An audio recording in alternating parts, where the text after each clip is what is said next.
So the Huskers offense tried and tried to give the game away versus Illinois, but the defense was just so good that it didn't matter in the end. And Gary, if you had to work Friday night because that's your normal schedule and you're used to watching the games on Saturday, you might have looked at the score not knowing what happened and think 20-7. They must have done well. But watching the game, there was a lot to nitpick. Hit that like button for us, please, and tell us in the comments, were you happy that the Huskers won a close game against a Power 5 opponent in the Big Ten? Or did you feel like they left too many points on the table? And to use the word people were using in the live stream, were you embarrassed by the Huskers' performance? Gary, I think we're both in agreement that this was a positive step forward. The Huskers obviously getting back to 500. I personally feel like if the Huskers could fix this one thing, shooting themselves in the foot over and over and over on the offensive line with penalties,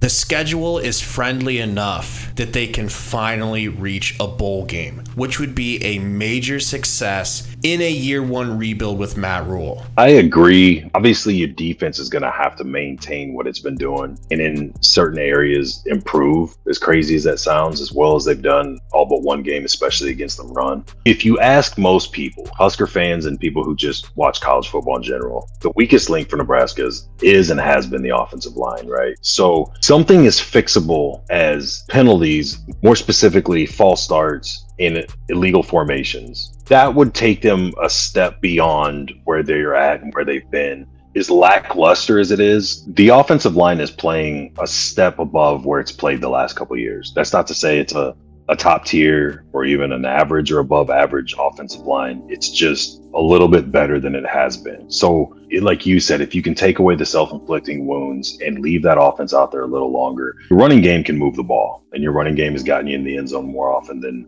the defense has, or the pass game. So that is a glaring issue that seems relatively fixable relatively fast. And I don't know how quick that equates to other things coming along, but it gives you a lot more in-game experience to work on things. When you're not going 3 and out, or you're not fumbling or throwing interceptions, and you're sustaining drives, you get to work on a little bit more in the passing game. You get to play with the different run setups and things like that. So I would agree with that, but that's assuming everything else stays where it's at. This Illinois game wasn't perfect by the offense as far as turnovers goes, but it's more of a typical what you're going to get in a game. You know, you have 1 or 2 fumbles and you have a pick. That's overcomeable. You know, that's not 2 drop snaps, a bad handoff, and 2 interceptions all in the same game. It's not an interception that takes points off the board at the end of a game, and 2 turnovers on your final 2 drives of the game that prevent you from sealing a win. So, I mean, there's definitely a relatively easy fix that can catapult your offense up another level.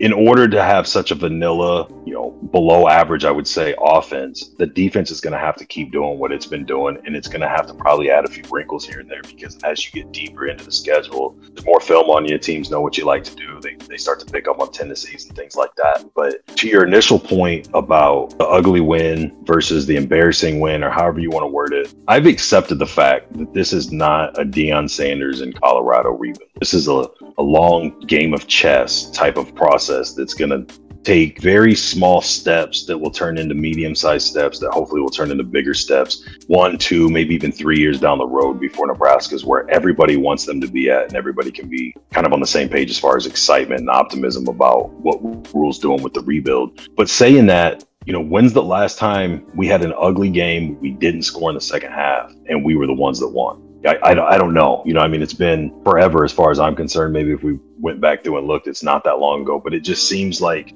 the second half of that game was right on the verge of here we go again. Nebraska's going to find a way to come from ahead and lose, snatch defeat from the jaws of victory, whatever you want to call it. And they didn't. And it's all because of the defense, which ironically looked absolutely horrible that first drive of the game until Illinois got the ball inside the 1 and was stopped twice, one of them being the 4th down they tried to go. And then the offense looked arguably the best drive that the offense has had all season was that first drive of that game. Starting inside the ball was literally on the goal line, and they ended up turning it into a field goal. So it's just an example for me, trying to be very, not just optimistic, but realistic but the coaching staff has to work with and what the past has proven for Nebraska. And keep in mind, most of that offense has been around for years. That offensive line, I should say, has been around for years. And we saw something we're not used to seeing from Nebraska. We saw them be carried by the defense, which Rule has said that's what they are right now. They grinded it out and they did what they had to do to not just eke out a win, but to maintain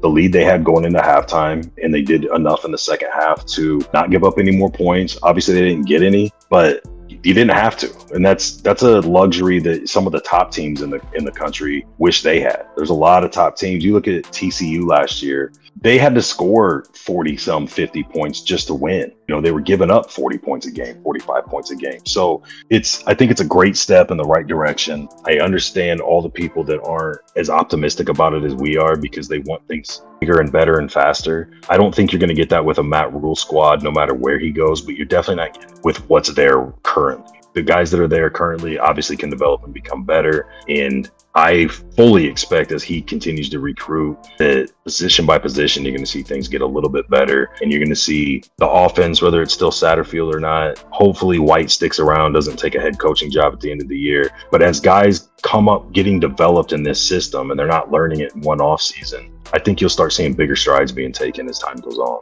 Tell us what you guys think in the comments. Is this the year the Huskers go bowling, or do you need to see more before you can say that? Until next time, go Big Red.